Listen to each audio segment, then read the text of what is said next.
Hello everyone. आज हम लोग डिपार्टमेंटल अकाउंटिंग के बारे में जानेंगे। सबसे पहले हम लोग बात करते हैं कि डिपार्टमेंटल अकाउंटिंग क्या है।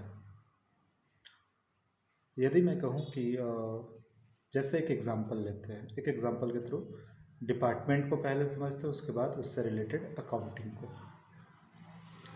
तो जैसे आपने देखा होगा किसी आप मॉल में गए होंगे तो उसमें डिफरेंट फ्लोर पे अलग अलग सेक्शन रहते हैं, ठीक है। लाइक क्लॉथिंग सेक्शन, कपड़े का सेक्शन, फिर शूज़, अलग अलग सेक्शन बने रहते हैं। तो वो अलग अलग सेक्शन बने रहते हैं, तो उस अलग अलग सेक्शन को हम लोग ही डिपार्टमेंट के नाम से जानते हैं। लाइक क्लॉथ डिपार्टमेंट, शू डिपार्टमेंट, ओके। तो अब लेकिन उन सब का एक ही मालिक होता है, ठीक। तो अब देखिए क्या होता है कि जो मालिक होता है वो उसको यह पता करना होता है कि मेरे क्लॉथिंग सेक्शन से कितना प्रॉफिट अर्न हो रहा है, मेरे शूज सेक्शन से कितना प्रॉफिट अर्न हो रहा है, उसको सेपरेटली जानना चाहता है।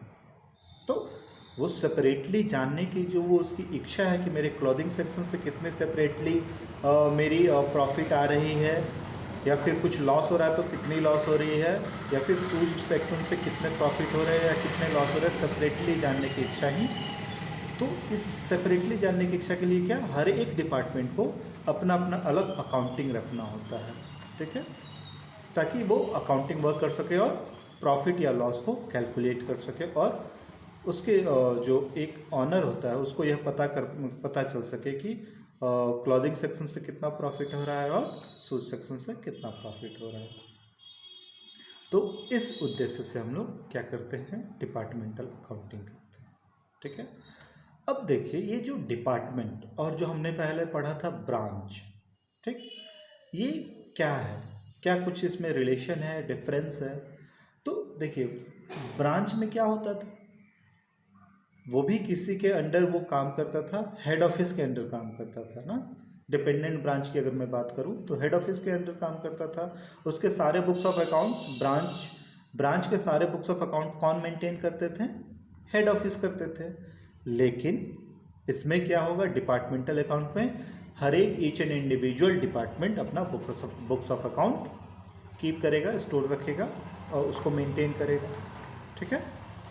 तो अब बात करते हैं कि लेकिन कुछ कुछ खर्चे ऐसे होते हैं जो तो ईजिली अलोकेट हो जाते हैं कि ये, जैसे मान लीजिए मैंने परचेज किया, तो परचेज ऑफ शूज़, तो वो हमको पता है कि वो शूज़ डिपार्टमेंट के लिए परचेज किया गया है। परचेज ऑफ क्लॉथ्स, तो वो क्लॉथ डिपार्टमेंट के लिए परचेज किया गया है। लेकिन कुछ कुछ खर्चे ऐसे होते हैं जिनको अलोकेट करना, थोड़ा सा सेग्रीगेट करना मुश्किल होता है, ठीक है। उसको हम लोग कॉमन एक्सपेंसेस बोलते हैं, ठीक है।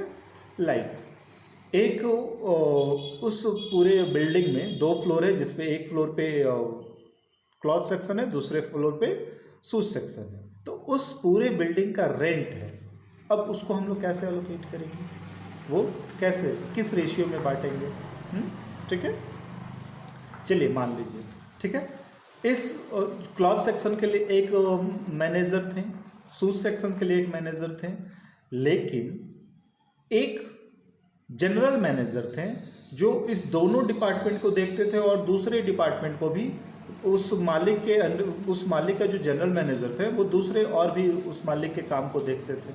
तो अब इन सब खर्चों को कैसे एलोकेट किया जाए, तो इसके लिए सिंपली या तो क्वेश्चन में दिया हुआ रहता है, या फिर हम लोग इसके अकॉर्डिंगली आगे देखेंगे कि कैसे इस खर्चे का एलोकेशन किया जाता है, ठीक है।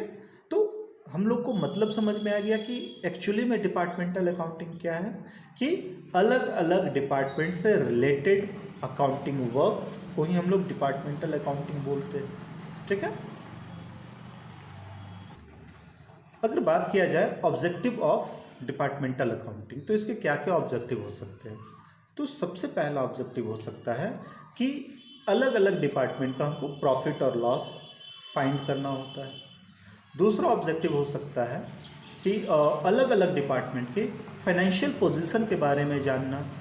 और तीसरा ऑब्जेक्टिव हो सकता है कि कंपेयर करो हर एक डिपार्टमेंट को उसके प्रीवियस ईयर के जो भी प्रॉफिट और लॉस है उससे कंपेयर कर लेना कि कौन सा, अगर ऐसा स्थिति आए कि मुझे अगर डिपार्टमेंट को और इनलाज करना है तो मैं डिसीज़न आराम से ले सकूं कि मेरा कौन सा प्रॉफिट अर्निंग सेगमेंट है जिसको मैं और बढ़ा सकता हूं। तो ये इसका ऑब्जेक्टिव हो सकता है।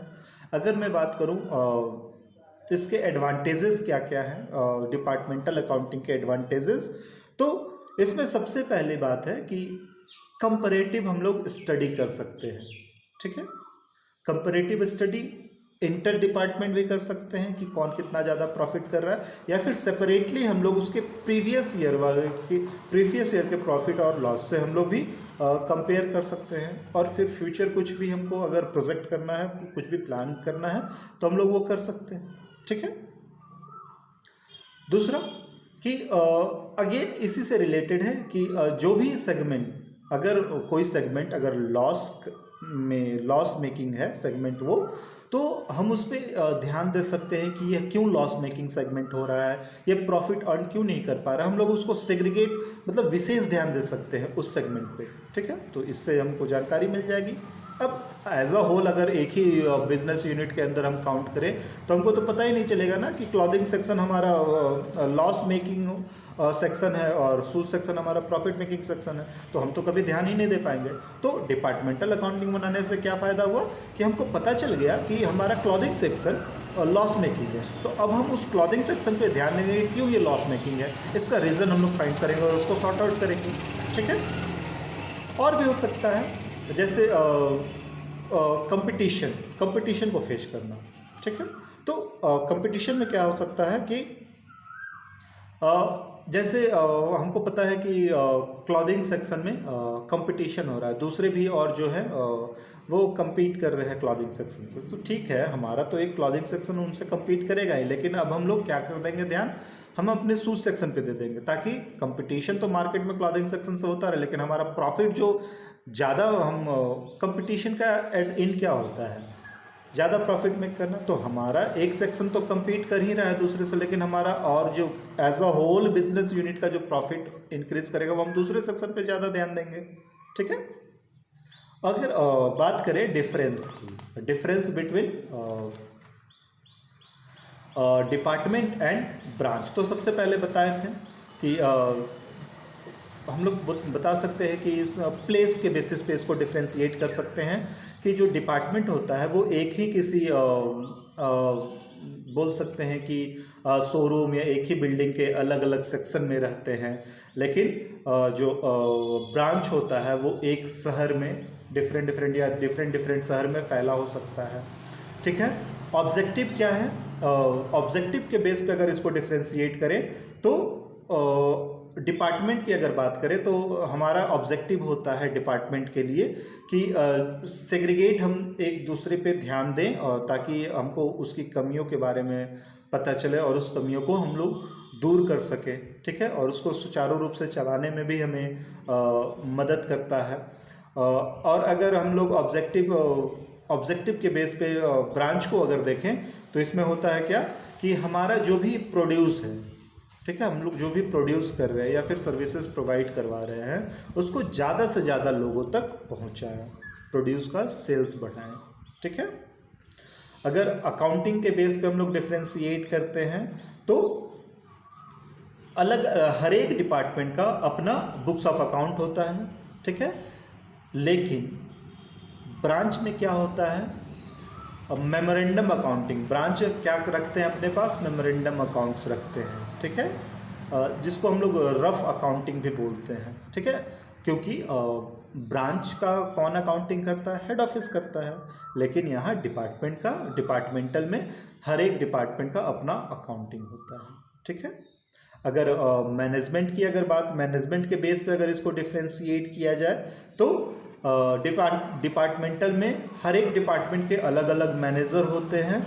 ठीक है, और ब्रांच में भी अलग अलग मैनेजर होते हैं। ठीक है, लेकिन जो ब्रांच के मैनेजर होते हैं वो रिपोर्ट करते हैं किसको, डायरेक्ट हेड ऑफिस को। लेकिन डिपार्टमेंटल में क्या होते हैं, हर एक डिपार्टमेंट के अलग अलग मैनेजर तो होते हैं, लेकिन वो एक जनरल मैनेजर को रिपोर्ट करते हैं और फिर जनरल मैनेजर अपने जो भी बॉस होते हैं, सीनियर मोस्ट पर्सन, या फिर वो भी हर एक डिपार्टमेंट अपने सीनियर मोस्ट बॉस को भी रिपोर्ट कर सकते हैं, जरूरी नहीं है कि जनरल मैनेजर हो ही। ठीक है।